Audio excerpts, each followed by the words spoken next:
Shalom saudara yang Tuhan Yesus Kristus kasihi, senang sekali saya boleh menjumpai saudara di channel ini, di mana hari ini kembali kita akan bersama-sama membaca dan merenungkan kebenaran firman Tuhan, yang kiranya kebenaran firman Tuhan hari ini dapat kembali memberkati kita sekalian. Nah saudara yang Tuhan Yesus Kristus kasihi, firman Tuhan yang menjadi renungan kita pada hari ini terambil dari kitab Kejadian pasalnya yang ke-25 ayat 19 sampai dengan ayatnya yang ke-34. Saya akan membacakan bagian firman Tuhan ini demikian. Inilah riwayat keturunan Ishak anak Abraham. Abraham memperanakan Ishak dan Ishak berumur 40 tahun ketika Ribka anak Betuel orang Aram dari Padang Aram, saudara perempuan Laban orang Aram itu, diambilnya menjadi istrinya. Berdoalah Ishak kepada Tuhan untuk istrinya, sebab istrinya itu mandul. Tuhan mengabulkan doanya sehingga Ribka istrinya itu mengandung. Tetapi anak-anaknya bertolak-tolakan di dalam rahimnya dan ia berkata, "Jika demikian halnya, mengapa aku hidup?" Dan ia pergi meminta petunjuk kepada Tuhan. Firman Tuhan kepadanya, "Dua bangsa ada dalam kandunganmu, dan dua suku bangsa akan berpencar dari dalam rahimmu. Suku bangsa yang satu akan lebih kuat dari yang lain, dan anak yang tua akan menjadi hamba kepada anak yang muda." Setelah genap harinya untuk bersalin, memang anak kembar yang ada di dalam kandungannya. Keluarlah yang pertama, warnanya merah, seluruh tubuhnya seperti jubah berbulu, sebab itu ia dinamai Esau. Sesudah itu keluarlah adiknya, tangannya memegang tumit Esau, sebab itu ia dinamai Yakub. Ishak berumur 60 tahun pada waktu mereka lahir. Lalu bertambah besarlah kedua anak itu. Esau menjadi seorang yang pandai berburu, seorang yang suka tinggal di padang. Tetapi Yakub adalah seorang yang tenang, yang suka tinggal di kemah. Ishak sayang kepada Esau, sebab ia suka makan daging buruan. Tetapi Ribka kasih kepada Yakub. Pada suatu kali Yakub sedang memasak sesuatu, lalu datanglah Esau dengan lelah dari padang. Kata Esau kepada Yakub, "Berikanlah kiranya aku menghirup sedikit dari yang merah-merah itu, karena aku lelah." Itulah sebabnya namanya disebutkan Edom. Tetapi kata Yakub, "Jualah dahulu kepadaku hak kesulunganmu." Sahut Esau, "Sebentar lagi aku akan mati. Apakah gunanya bagiku hak kesulungan itu?"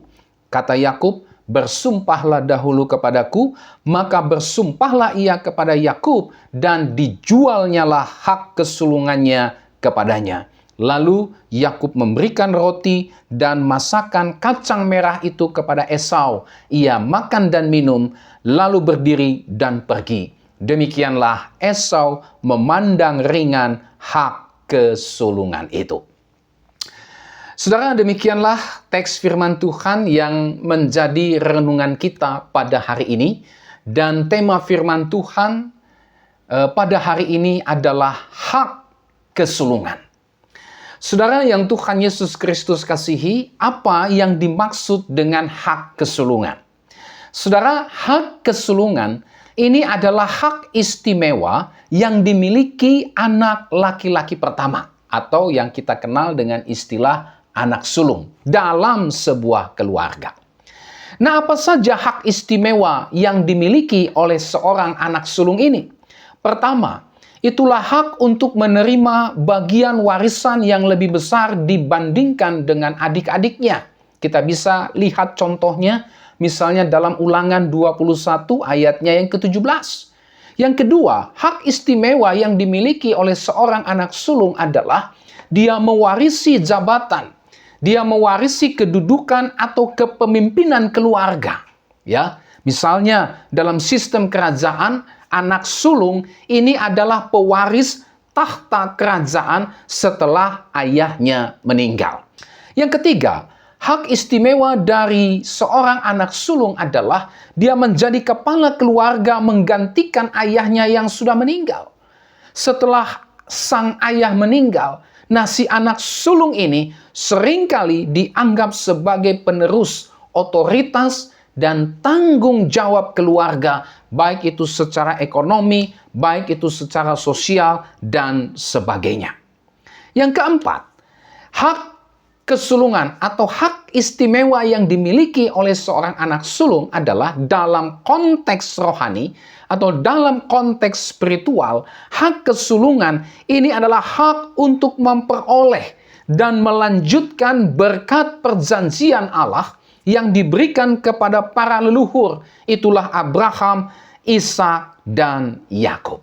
Ya, jadi inilah saudara 4 hak istimewa yang dimiliki oleh seorang anak sulung sehingga disebut sebagai hak kesulungan.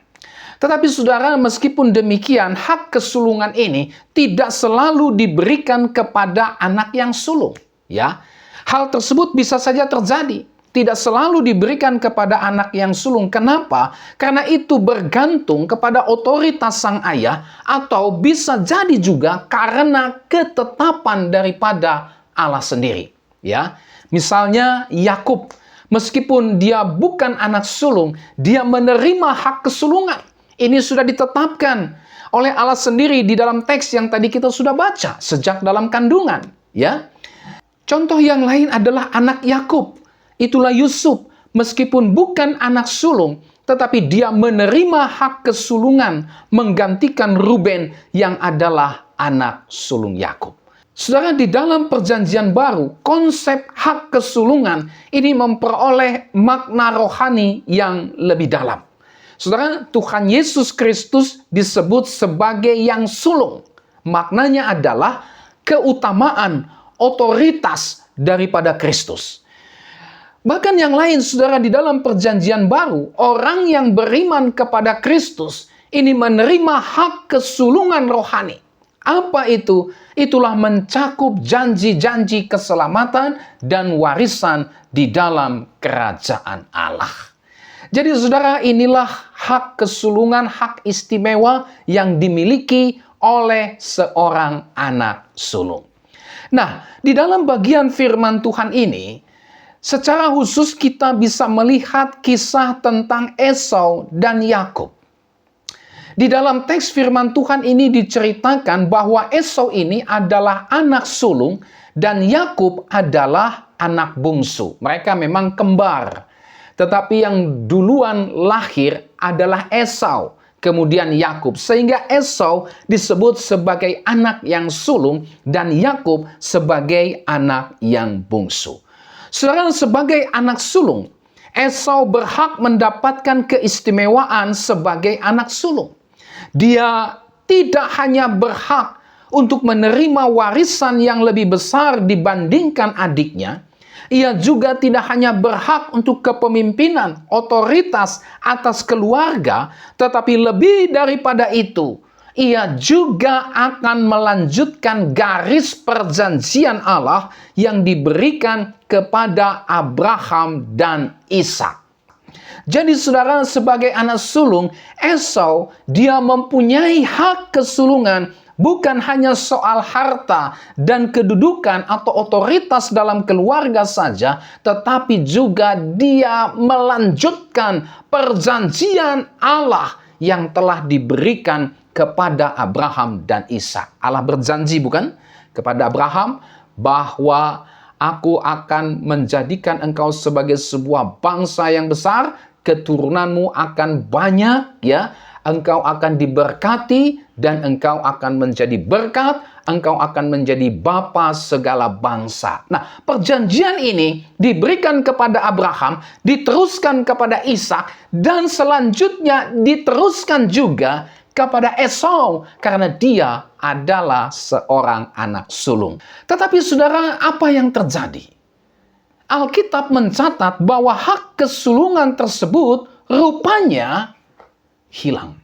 Ya, hak kesulungan tersebut pada akhirnya tidak dimiliki oleh Esau.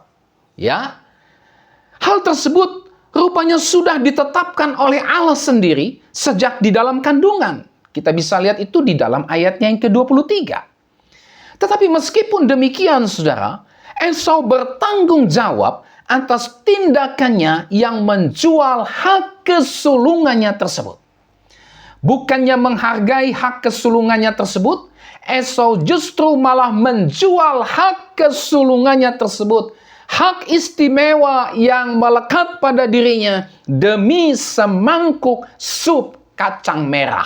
Ayat 33 sampai dengan ayat 34. Nah, saudara, mengapa Esau menjual hak kesulungannya tersebut? Jawabannya kita bisa lihat di dalam teks firman Tuhan yang menjadi renungan kita pada hari ini. Mengapa Esau menjual hak kesulungannya tersebut? Jawabannya adalah karena Esau merasa bahwa hak kesulungan tersebut tidak ada gunanya bagi Esau. Lihat ayat 32. Sahut Esau, "Sebentar lagi aku akan mati. Apakah gunanya bagiku hak kesulungan itu?" Ya, inilah yang menjadi alasan akar mengapa Esau menjual hak kesulungannya tersebut. Karena Esau merasa bahwa hak kesulungan itu tidak ada gunanya, tidak ada artinya sama sekali bagi Esau. Lebih penting semangkuk sup kacang merah dibandingkan hak kesulungan yang dimilikinya. Sehingga dia berkata, apakah gunanya bagiku hak kesulungan itu? Ya, Esau dia memandang ringan hak kesulungan itu. Lihat ayat 34. Di situ dicatat, lalu Yakub memberikan roti dan masakan kacang merah itu kepada Esau. Dia makan dan minum, lalu berdiri dan pergi. Demikianlah Esau memandang ringan hak kesulungan itu. Esau memandang ringan hak kesulungan itu. Saudara, dalam beberapa versi terjemahan Alkitab, istilah memandang ringan, Esau memandang ringan hak kesulungan itu. Misalnya dalam Alkitab versi bahasa Indonesia masa kini, terjemahan Esau memandang ringan hak kesulungan itu diterjemahkan meremehkan haknya sebagai anak sulung. Alkitab versi firman Allah yang hidup menerjemahkan tak peduli bahwa ia telah kehilangan hak kesulungannya. Tidak peduli, ya. Kemudian Alkitab terjemahan lama menerjemahkan demikianlah dihinakan oleh Esaf akan hak kesulungannya. Dihinakan, meremehkan hak, tidak peduli kalau hak kesulungannya itu hilang, bahkan menghinakan hak kesulungannya. Kemudian Alkitab terjemahan TSI, ya, seri 3.4 menerjemahkan demikianlah Esau tidak menghargai hak kesulungannya. Lalu Alkitab versi mudah dibaca menerjemahkan Esau menunjukkan bahwa dia tidak peduli akan haknya selaku anak sulung. Ya, ini yang menjadi akar, ini yang menjadi masalah mengapa Esau dengan mudah sekali menjual hak kesulungannya tersebut. Saudara, kata Ibrani bazah yang oleh Lembaga Alkitab Indonesia diterjemahkan memandang ringan. Esau memandang ringan, ya, hak kesulungannya itu. Bazah, bahasa Ibrani yang diterjemahkan dalam Lembaga Alkitab Indonesia memandang ringan. Ini punya arti melihat sebagai tidak berharga. Esau memandang ringan hak kesulungannya. Itu berarti Esau memandang ringan hak kesulungannya tersebut. Memandang sebagai tidak berharga hak kesulungannya tersebut. Tidak ada nilainya hak kesulungan tersebut bagi Esau. Bahkan kata Ibrani bazah ini, saudara, bisa juga diterjemahkan melihat dengan jijik. Ya, jelas sekali dari kata ini, Esau memandang ringan hak kesulungannya itu, artinya Esau menganggap hak kesulungan itu sebagai sesuatu yang tidak berarti, tidak berharga, tidak bernilai sama sekali. Dia menganggap garis perjanjian Allah yang sudah dinyatakan dengan Abraham, diteruskan oleh Ishak, dan yang seharusnya juga diteruskan kepadanya, tetapi justru dia anggap itu sebagai sesuatu yang tidak berharga, tidak ada nilainya. ya, dibandingkan semangkuk sup kacang merah. Saudara, bagi Esau, semangkuk sup kacang merah ini justru lebih berharga, justru lebih bernilai, justru lebih mulia daripada melanjutkan garis perjanjian Allah dengan Abraham dan Ishak. Bagi Esau, sup kacang merah ini lebih berharga, lebih bernilai, lebih mulia dari berkat Allah yang kekal yang dinyatakan kepada Abraham dan yang juga dinyatakan kepada Ishak dan yang juga seharusnya dinyatakan dan diterima oleh dia. Tetapi karena dia anggap itu tidak berharga, tidak mulia, ya, tidak bernilai, bahkan sesuatu yang rendah dan menjijikkan, maka dengan mudah sekali dia mencampakkan hak kesulungan itu demi semangkuk sup kacang merah. Dia buang berkat Allah yang kekal itu. Demi apa? Demi semangkuk sup kacang merah.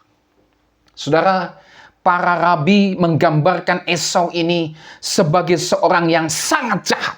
Ya, terus jelas sekali ya, memang sangat jahat, ya. Dengan menjual hak kesulungannya demi semangkuk sup kacang merah, saudara. Dia menganggap enteng hal-hal rohani. Dia menganggap rendah perkara-perkara kekekalan. Dia seorang yang meremehkan atau memandang hina, bahkan menganggap tidak berharga perjanjian Allah yang kekal. Menganggap tidak berharga, tidak bernilai berkat Allah yang kekal. Ya, Esau, dia menukar hal-hal yang kekal dan mulia itu dengan hal-hal yang fana, yang remeh, yang bahkan tidak ada nilainya. Esau membuang berkat Allah yang kekal dan mulia itu demi mendapatkan hal-hal yang rendah, sepele, hina, dan fana. Esau dengan sengaja menukar hal-hal rohani itu dengan hal-hal duniawi, dengan sesuatu yang sifatnya hanya sebatas pemenuhan hawa nafsunya belaka. Ya. Akibatnya apa, saudara? Akibatnya Esau pada akhirnya tidak mendapatkan berkat perjanjian kekal Allah tersebut. Esau pada akhirnya ditolak untuk menerima bagian dari berkat perjanjian Allah yang kekal tersebut. Esau dia tidak mendapatkan kesempatan untuk memperbaiki kesalahan fatal yang telah dibuatnya itu. Dia pada akhirnya, saudara, tenggelam dalam penyesalan yang amat sangat dalam dan tiada berakhir. Oleh karena apa?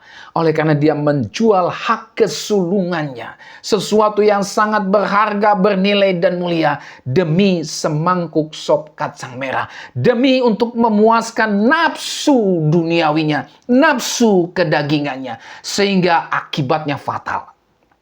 Ibrani 12 ayat 17 mencatat tentang Esau ini. Sebab kamu tahu bahwa kemudian ketika ia, maksudnya Esau, ketika ia hendak menerima berkat itu, dia ditolak. Sebab dia tidak beroleh kesempatan untuk memperbaiki kesalahannya, sekalipun dia mencarinya dengan mencucurkan air mata. Betapa mengerikannya, saudara. Ya, Esau dia kehilangan kemuliaan, kehilangan berkat dari hak kesulungannya tersebut. Esau pada akhirnya ditolak untuk melanjutkan garis perjanjian Allah yang diberikan kepada Abraham dan Ishak. Ya, hak kesulungan tersebut pada akhirnya diambil atau dalam tanda petik dirampas oleh Yakub, sang adik, yang justru malah dia melihat hak kesulungan tersebut sebagai sesuatu yang sangat berharga dan sangat bernilai. Ya, Yakub melihat bahwa hak kesulungan itu bukan sesuatu yang main-main. Itu sebabnya dia berusaha untuk memperoleh hak kesulungan itu. Ya, meskipun memang tindakan Yakub yang merampas hak kesulungan tersebut tidak dapat dibenarkan, tetapi poinnya adalah Yakub tahu betul betapa berharga dan bernilainya hak kesulungan tersebut, sehingga Yakub begitu sangat menginginkannya, sementara Esau malah justru meremehkan, menghina dan merendahkan hak kesulungannya tersebut. Akibatnya mengerikan. Bahkan saudara, keturunan Esau yang adalah bangsa Edom, ini justru pada akhirnya musnah atau punah di muka bumi ini. Sementara keturunan Abraham, Ishak, dan Yakub tetap eksis sampai melahirkan Kristus Sang Juru Selamat. Dan di dalam Kristuslah kita juga mewarisi perjanjian Allah yang kekal itu, yang sudah dijanjikannya kepada Abraham, Ishak, dan Yakub. Puji Tuhan, haleluya. Nah saudara yang Tuhan Yesus Kristus kasihi, pelajaran penting apa yang kita bisa ambil dari bagian firman Tuhan ini? Ya, ada beberapa pelajaran penting yang kita bisa ambil dari bagian firman Tuhan ini. Pertama, saudara, hak kesulungan ini dalam konteks rohani, ini adalah anugerah atau kasih karunia Allah yang diberikan kepada kita di dalam Kristus Yesus. Setiap kita yang percaya kepada Kristus, saudara dan saya yang percaya kepada Kristus, dikaruniai hak kesulungan. Itulah menjadi pewaris janji keselamatan kekal Allah. Saudara dan saya yang percaya beriman kepada Kristus, kita menerima hak atas berkat keselamatan kekal di dalam Kristus Yesus. Tetapi bukan karena usaha, jasa, atau perbuatan baik kita. Semata-mata karena kasih karunia Allah yang kita terima di dalam iman kepada Kristus Yesus. Inilah hak kesulungan itu. Dalam makna rohaninya, itulah anugerah keselamatan kekal di dalam Kristus. Saudara dan saya yang percaya kepada Kristus, saudara dan saya mempunyai hak untuk menjadi pewaris janji keselamatan kekal yang dari Allah. Yang kedua, oleh karena itu, ya, oleh karena kita adalah pewaris keselamatan kekal Allah, maka kita sekarang hidup dalam iman kepada Kristus. Kita sekarang melayani Kristus dengan segenap hati kita. Kita hidup dalam kekudusan, kesucian hidup kita. Kita hidup di dalam kebenaran Kristus. Kita menjunjung tinggi integritas, nilai-nilai, norma-norma, moralitas, prinsip-prinsip, pengajaran kerajaan Allah, pengajaran firman Allah, Alkitab. Status kita, saudara, sekarang ini adalah anak-anak Allah. Yohanes 1 ayatnya yang ke-12, dan oleh karena kita ini adalah anak-anak Allah di dalam Kristus Yesus, maka saudara dan saya adalah ahli waris yang berhak menerima janji-janji Allah. Roma 8 ayat 17, Galatia 4 ayat 7, Efesus 3 ayat 6, dan Yakobus 2 ayatnya yang ke-5. Saudara, kita adalah warga negara sorgawi yang akan mendapat bagian dalam kerajaan sorga. Filipi 3 ayatnya yang ke-20. Inilah hak kesulungan, hak istimewa yang kita terima di dalam Kristus. Nah, oleh sebab itu yang ketiga, saudara, jangan pernah meremehkan, jangan pernah menganggap enteng, jangan pernah menyepelekan, jangan pernah menganggap rendah hak kesulungan yang sudah kita terima tersebut. Jangan pernah merendahkan, meremehkan hak kesulungan tersebut, karena itu adalah pemberian Allah bagi kita. Itu adalah berkat Allah yang sangat besar bagi kita. Begitu amat sangat mulia nilainya yang tidak bisa dibandingkan dengan apapun yang ada di dunia ini. Hargailah dengan sungguh-sungguh hak kesulungan yang sudah Allah karuniakan kepada kita berdasarkan kasih karunia-Nya di dalam Kristus sebagai sesuatu yang kudus, mulia, dan yang tidak bisa dapat tergantikan oleh apapun juga yang ada di dunia ini. Yang keempat, jangan pernah menukar atau menjual hak kesulungan tersebut. Hak kesulungan itu Itulah iman, kasih, dan pengharapan kita yang ada dalam Kristus. Jangan jual itu dengan kesenangan duniawi, dengan kesenangan hidup dalam dosa, dengan kenikmatan daging, dengan kehidupan dalam pemuasan hawa nafsu, yang semuanya itu, saudara, bersifat semu, sia-sia, bahkan justru membawa kepada kehancuran dan kebinasaan. Kesenangan dan kenikmatan dalam dosa dan hawa nafsu daging memang kelihatan nikmat, sedap kelihatannya, menarik hati. Ya, Kejadian 3 ayat 6. Ketika Hawa melihat pohon yang dilarang Tuhan untuk dimakan, ya, larangan itu justru bagi Hawa adalah sesuatu yang sedap kelihatannya, ya, menarik hati sehingga dia mengambilnya dan memetiknya, sehingga dengan demikian dia melanggar perintah Tuhan. Ya, kesenangan dan kenikmatan dalam dosa dan hawa nafsu daging memang kelihatan nikmat, sedap kelihatannya dan menarik hati. Tetapi perlu saudara dan saya ketahui bersama, semua itu justru akan pasti membawa kita kepada jurang kehancuran. Ya, saudara, jangan pernah menukar, jangan pernah menjual hak kesulungan kita demi semangkuk sup kacang merah atau demi 30 keping perak. Karena harga dan nilai daripada hak kesulungan itu tidak sebanding dengan semangkuk sup kacang merah atau 30 keping perak. Jangan pernah menukar, jangan pernah menjual hak kesulungan tersebut demi pekerjaan misalnya. Jangan sampai demi mendapatkan pekerjaan, engkau menukar, menjual imanmu, kasihmu, pengharapanmu kepada Kristus. Jangan demi jodoh, demi pasangan hidup, engkau menjual imanmu, menjual kasihmu, pengharapanmu kepada Kristus. Jangan. Ya, jangan pernah menjual imanmu, menjual kasihmu, pengharapanmu, integritasmu, kekudusan hidupmu, nilai-nilai, norma-norma, serta prinsip-prinsip kerajaan sorga demi kekayaan, pangkat, kedudukan, jabatan, popularitas, kekuasaan, kemuliaan, atau kerajaan duniawi ini.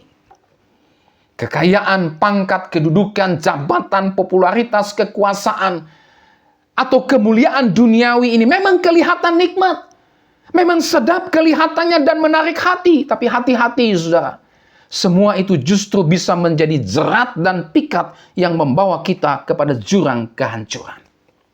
Jangan pernah menukar, menjual waktu-waktu ibadahmu, waktu-waktu persekutuanmu dengan Tuhan, waktu-waktu pelayananmu dengan Tuhan. Semua itu engkau jual dengan pergi jalan-jalan dan rekreasi. Hanya karena demi jalan-jalan dan rekreasi, saudara abaikan waktu ibadah. Saudara tinggalkan persekutuan dengan Tuhan. Saudara tinggalkan pelayanan dengan Tuhan. Demi untuk bisa nonton. Demi untuk bisa memancing.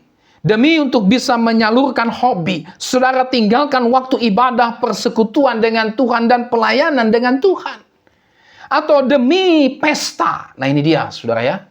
Demi pesta, saudara rela, saudara senang, saudara suka, saudara merasa tidak bersalah meninggalkan ibadahmu dengan Tuhan, meninggalkan persekutuanmu dengan Tuhan, meninggalkan pelayananmu dengan Tuhan, hanya supaya saudara bisa ikut pesta. Saya pernah bertemu, ada orang Kristen yang statusnya majelis, tinggalkan ibadah, tinggalkan pelayanan demi pesta. Pak Pendeta, mohon maaf, saya tidak bisa hadir di gereja hari ini. Saya tidak bisa melayani. Tugas saya pada hari Minggu tolong digantikan karena saya harus pergi pesta. Karena saya harus menghadiri acara adat. Ibadahmu dengan Tuhan, ya, pelayananmu dengan Tuhan, rela engkau tinggalkan, tukarkan itu semua demi pesta. Saudara, ini sedang menjual hak kesulungan. Oleh sebab itu, setiap majelis, pendeta, orang Kristen yang menukarkan waktu ibadahmu di hari Minggu, jam-jam persekutuanmu dengan Tuhan, pelayananmu dengan Tuhan, engkau korbankan itu, engkau singkirkan itu demi menghadiri pesta, bertobat. Ya. Atau demi kesenangan-kesenangan serta kepentingan-kepentingan duniawi lain. Jangan, saudara. Ya, terlalu besar harga yang harus dibayar kalau kita menukarkan, menjual hak kesulungan kita dengan perkara-perkara duniawi, dengan keinginan-keinginan daging atau pemuasan hawa nafsu. Terlalu besar harga yang harus dibayar. Ya, belajar dari kisah Esau ini. Esau, dia pada akhirnya harus membayar harga yang sangat mahal atas perbuatannya yang menukar hak kesulungannya demi kepentingan hawa nafsunya yang rendah. Dia pada akhirnya ditolak untuk mendapatkan berkat Allah, dan dia justru juga tidak mendapatkan kesempatan untuk memperbaikinya sekalipun dengan mencucurkan air mata penyesalan. Dia dijauhkan dari berkat Tuhan. Hidupnya binasa dan keturunannya hilang lenyap di atas bumi ini. Saudaraku, ada banyak contoh orang-orang yang menukarkan iman dan integritasnya demi mendapatkan kesenangan dan kenikmatan duniawi yang membuat hidupnya menjadi hancur dan binasa. Saudara, oleh karena rakyat menggadaikan hak kesulungan, menggadaikan integritas, kesucian hidup, nilai-nilai, norma-norma, prinsip kebenaran, menukarkan itu semua dengan uang yang hanya berjumlah ratusan ribu rupiah saja yang diterima dari calon wakil rakyat yang cinta dunia ini, yang korup, yang haus kekuasaan, yang haus kedudukan, haus popularitas, serta kekayaan, maka negara menjadi kacau. Pembangunan tidak lagi berjalan secara adil dan merata.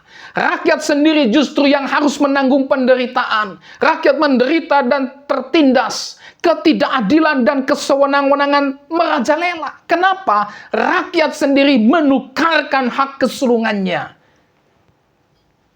dengan beberapa ratus ribu rupiah dari calon wakil rakyat yang korup, yang gila jabatan, kedudukan, dan seterusnya. Pada akhirnya rakyat sendiri yang harus menanggung penderitaan. Akibat apa? Menjual hak kesulungannya. Oleh karena para pejabat dan wakil rakyat gila kedudukan, gila jabatan, gila popularitas, gila kekayaan, gila kekuasaan, gila terhadap hawa nafsu yang rendah dan hina, maka saudara, mereka rela menukarkan atau menjual iman dan integritas mereka demi semuanya itu, yang justru malah menyebabkan kehancuran dalam hidupnya, kehancuran dalam keluarga dan rumah tangganya, dan juga kehancuran bagi masyarakat luas. Saudara, tidak sedikit juga orang Kristen, ya, bahkan termasuk para pendeta. Oleh karena orang Kristen dan para pendeta menjual hak kesulungannya, menggadaikan iman, kasih, pengharapan, menjual integritas dan kesucian hidup, hanya karena cinta dunia, hanya karena cinta kekuasaan, cinta kedudukan, cinta popularitas, cinta kekayaan duniawi ini, maka suara kenabian hilang.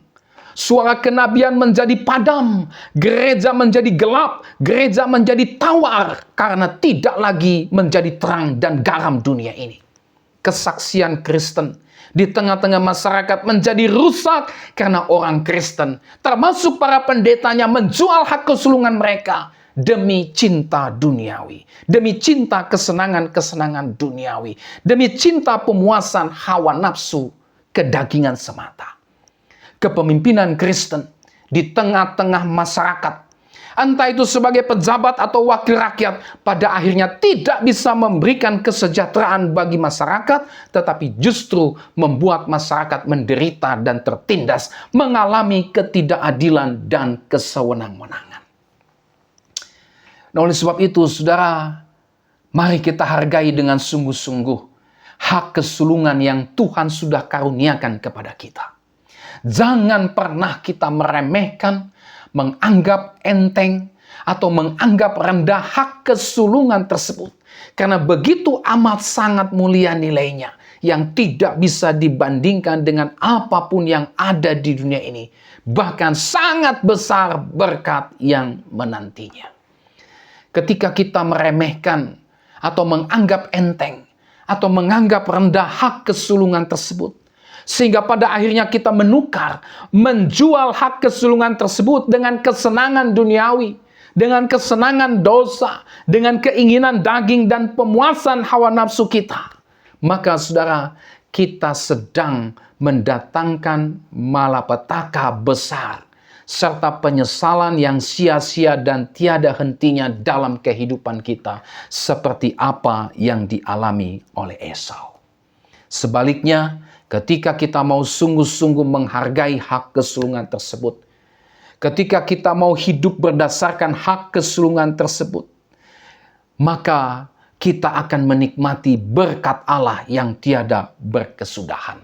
Kita akan dijauhkan dari kehidupan yang sia-sia, dari kehancuran dan kebinasaan. Kita akan menjadi terang. Kita akan menjadi garam di tengah-tengah dunia yang bobrok, rusak oleh karena dosa ini. Nah, oleh sebab itu, saudara, mari kita menghargai dan menjaga hak kesulungan yang Tuhan sudah berikan kepada kita ini dengan sungguh-sungguh.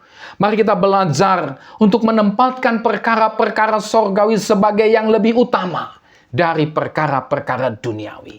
Jangan sampai kita tergoda untuk mengabaikan atau menjual perkara-perkara sorgawi yang kekal ini demi perkara-perkara duniawi yang semu, fana, dan akan binasa. Jangan pernah kita menjual hak kesulungan kita. Jangan pernah kita menjual iman, kasih, pengharapan, integritas, kekudusan kita yang ada di dalam Kristus demi apapun juga yang ada di dunia ini. Semenarik apapun kemegahan, kenikmatan, dan kesenangan dunia ini, jangan pernah kita terpengaruh untuk menjual hak kesulungan kita demi itu semua. Jangan pernah menjual hak kesulungan kita itu, saudara. Meskipun kita harus mengalami penderitaan, meskipun kita harus mengalami tantangan dan kesulitan oleh karenanya, jangan pernah jual hak kesulungan kita. Meskipun kita sedang berada di tengah-tengah penderitaan, tantangan dan kesulitan karena hal itu semua. Firman Tuhan berkata dalam Ibrani 10 ayat 35, sebab itu, janganlah kamu melepaskan kepercayaanmu, karena besar upah yang menantinya. Sekali lagi, jangan lepaskan kepercayaanmu, kata firman Tuhan, karena besar upah yang menantinya.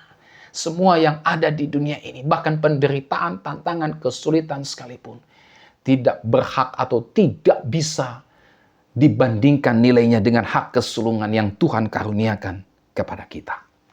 Oleh sebab itu, saudara, jangan pernah menjual, melepaskan iman, kasih, dan pengharapan kita kepada Kristus demi apapun juga yang ada di dunia ini. Jangan pernah menjual atau melepaskan iman, kasih, dan pengharapan kita yang ada di dalam Kristus oleh karena kesulitan, tantangan, dan penderitaan yang kita alami di dunia ini. Alkitab berkata, sebab besar berkat Tuhan yang menantinya. Nah, saudaraku yang Tuhan Yesus Kristus kasihi, inilah seluruh renungan firman Tuhan pada hari ini. Kiranya berkat firman Tuhan pada hari ini memberkati kita semua. Sampai kita berjumpa kembali, Tuhan Yesus memberkati saudara dan shalom.